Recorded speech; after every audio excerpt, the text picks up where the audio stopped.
मैं आप लोग भक्तों को हार्दिक शुभकामनाएं और बधाई देता हूं। जहां से आप झारखंड से, बिहार से, आप जो है गुजरात से, महाराष्ट्र से, आप दिल्ली से, यूपी से, जहां से भी आए, आप लोगों की मनोकामना अवश्य भगवान गणेश आपकी मनोकामना पूर्ण करेगा, दीर्घायु रखेगा, स्वास्थ्य रखेगा। यही मेरी शुभकामनाएं है। यहाँ के बारे में अगर आप लोग जानना चाहते हैं, आप लोग भली भांति जानते हैं कि भगवान शंकर और पार्वती जी कैलाश में रहती है। और कैलाश में एक दिन माँ पार्वती किस में आया, भगवान अपने ध्यान में बैठे थे कि जब तक भगवान अपने ध्यान से जो है मतलब ये हो जाते हैं, मैं इस सरोवर में जाते हुए और स्नान करते हुए स्नान करके आ जाऊंगी।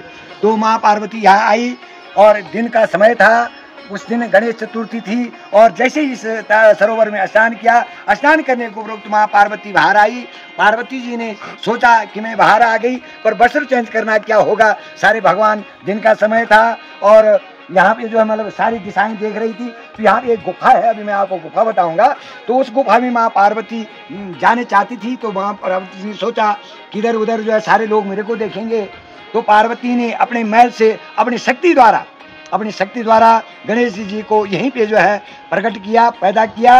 वहाँ पार्वती ने कहा, बेटा तेरे को एक ही आदेश है, जब तक मैं वस्त्र चेंज के बाहर ना आऊं तब तक कोई भी व्यक्ति आए उसको अंदर प्रवेश करने नहीं देना। तो इतने में भगवान शंकर का उस दिन ध्यान पहले ही जो है आकर्षित हो गया। देखा इधर उधर पार्वती जी दिखाई नहीं दिया।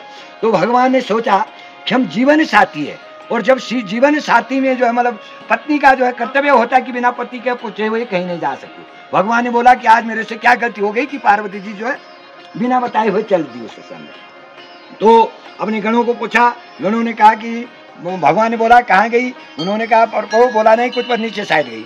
भगवान शंकर अंतर्यामी, उन्होंने अपने आसन से ध्यान लगाया और ध्यान करते हुए देखा कि सरोवर में माँ पार्वती स्नान करने को गई। भगवान को स्नान करने का दुख नहीं हुआ, पर बिना बताए हुए भगवान उठे अपने आसन से, अपना कमंडल त्रिशूल लेते हुए जैसे इस स्थान पे आए और इस गुफा में जैसे प्रवेश करना चाहते थे, और प्रवेश करने के उपरोक्त जो है गणेश जी ने रोक दिया। भगवान ने बोला मेरे को ब्रह्मा और विष्णु नहीं रोक सकता है, और इतना सा छोटा बालक मेरे को रोकने वाला को। भगवान ने जैसे ही अपने त्रिशूल निकाला, जैसे उसको त्रिशूल यहाँ पे लगा तो उसका छेदन हो गया, और छेदन होने पे उसका सर जो है आकाश को उड़ गया। तो इतने में माँ की आवाज आई, प्रभु ये आपने क्या कर दिया। भगवान ने बोला कि क्या कर दिया, कौन है ये। तो पार्वती ने समझाया कि इस प्रकार से हमने इस पुत्र को, हमारा ही पुत्र है।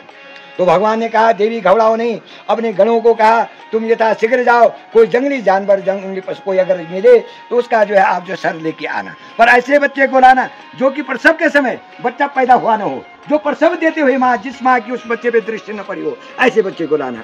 तो जब जाते जाते गण जो है हथनी अपने बच्चे को जन्म दे रही थी, तो उन्होंने जैसे ही हथनी ने अपने बच्चे को जन्म दिया, उन्होंने वो बच्चा उठाया, किनारे लाया, उसका सर यहाँ पे लाया, उसको सर पे ये रखा। भगवान ने अपने कमंडल से जो है जल निकाला, छेड़ा, गणेश जी जो है जीवित हो गए। गणेश जी हाथ जोड़ के कहने लगे कि पिताजी कहे क्या आदेश है।